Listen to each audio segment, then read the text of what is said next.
comme je passais seul devant le casino en rentrant à l'hôtel, j'eus la sensation d'être regardé par quelqu'un qui n'était pas loin de moi. Je tournai la tête et j'aperçus un homme d'une quarantaine d'années, très grand et assez gros, avec des moustaches très noires et qui, tout en frappant nerveusement son pantalon avec une badine, fixait sur moi des yeux dilatés par l'attention. Par moments, ils étaient percés en tous sens par des regards d'extrême activité, comme en ont seule une personne qu'ils ne connaissent pas, des hommes à qui, pour un moton, qu'elle inspire des pensées qui ne viendraient pas à tout autre, par exemple des fous ou chiants. Il lança sur moi une suprême œillade à la fois hardie, prudente, rapide et profonde, comme un dernier coup que l'on tire au moment de prendre la fuite, et après avoir regardé tout autour de lui, prenant soudain un air distrait et hautain, par un brusque revirement de toute sa personne, il se tourna vers une affiche dans la lecture de laquelle il s'absorba, en fredonnant un air et en arrangeant la rose mousseuse qui pendait à sa boutonnière. Il sortit de sa poche un calepin, sur lequel il eut l'air de prendre en note le titre du spectacle annoncé, tira 2 ou 3 fois sa montre, abaissa sur ses yeux un canotier de paille noire dont il prolongea le rebord avec sa main mise en visière comme pour voir si quelqu'un n'arrivait pas, fit le geste de mécontentement par lequel on croit faire voir qu'on en a assez d'attendre, mais qu'on ne fait jamais quand on attend réellement, puis rejetant en arrière son chapeau et laissant voir une brosse coupée ras qui admettait cependant de chaque côté d'assez longues ailes de pigeons ondulés. Il exhala le souffle bruit des personnes qui ont non pas trop chaud, mais le désir de montrer qu'elles ont trop chaud. J'eus l'idée d'un escroc d'hôtel qui, nous ayant peut-être déjà remarqué les jours précédents, ma grand-mère et moi, et préparant quelques mauvais coups, venait de s'apercevoir que je l'avais surpris pendant qu'il m'épiait.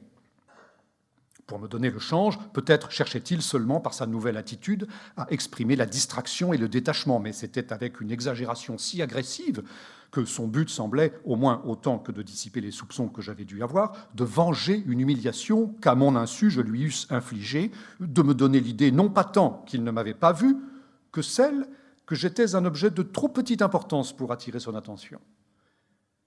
Il cambrait sa taille d'un air de bravade, pinçait les lèvres, relevait ses moustaches et, dans son regard, ajustait quelque chose d'indifférent, de dur, de presque insultant. Si bien que la singularité de son expression me le faisait prendre tantôt pour un voleur et tantôt pour un aliéné. Pourtant, sa mise, extrêmement soignée, était beaucoup plus grave et beaucoup plus simple que celle des baigneurs que je voyais à Balbec, et rassurante pour mon si souvent humilié par la blancheur éclatante et banale de leurs costumes de plage.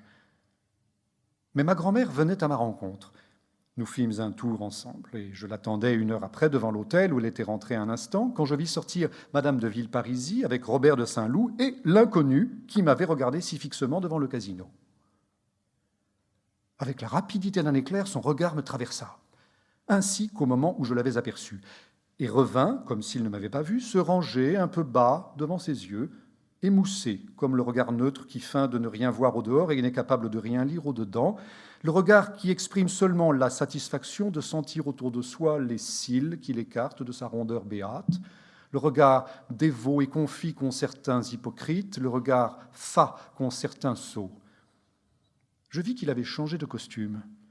Celui qu'il portait était encore plus sombre, et sans doute c'est que la véritable élégance est moins loin de la simplicité que la fausse. Mais il y avait autre chose. D'un peu près, on sentait que si la couleur était presque entièrement absente de vêtements, ce n'était pas parce que celui qui l'en avait banni y était un, mais plutôt parce que, pour une raison, il se l'interdisait. Et la sobriété que ces vêtements laissaient être semblait de celles qui viennent de l'obéissance à un régime plutôt que du manque de gourmandise. Un filet de vert sombre s'harmonisait dans le tissu du pantalon à la rayure des chaussettes avec un raffinement qui décelait la vivacité d'un goût maté partout ailleurs et à qui cette seule concession avait été faite par tolérance, tandis qu'une tache rouge sur la cravate était imperceptible comme une liberté qu'on ose prendre. « Comment allez-vous ? Je vous présente mon neveu, le baron de Guermantes, » me dit Madame de Villeparisis, pendant que l'inconnu, sans me regarder, grommelant un vague charmé, qu'il fit suivre de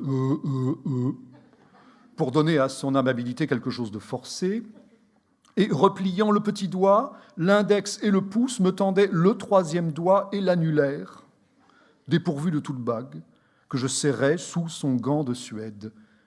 Puis, sans avoir levé les yeux sur moi, il se détourna vers Madame de Villeparisis. « Mon Dieu, est-ce que je perds la tête ?» dit celle-ci. « Voilà que je t'appelle le baron de Guermantes, je vous le baron de Charlus. Après tout, l'erreur grande, tu es bien un Guermantes tout de même. » Cependant, ma grand-mère sortait. Nous fîmes route ensemble. Le baron de Charlus ne m'honora non seulement pas d'une parole, mais même d'un regard. S'il dévisageait les inconnus, et pendant cette courte promenade, il lança 2 ou 3 fois son terrible et profond regard en coup de sonde sur des gens insignifiants et de la plus modeste extraction qui passaient, en revanche, il ne regardait à aucun moment, si j'en jugeais par moi, les personnes qu'il connaissait. Comme un policier en mission secrète, mais qui tient ses amis en dehors de sa surveillance professionnelle.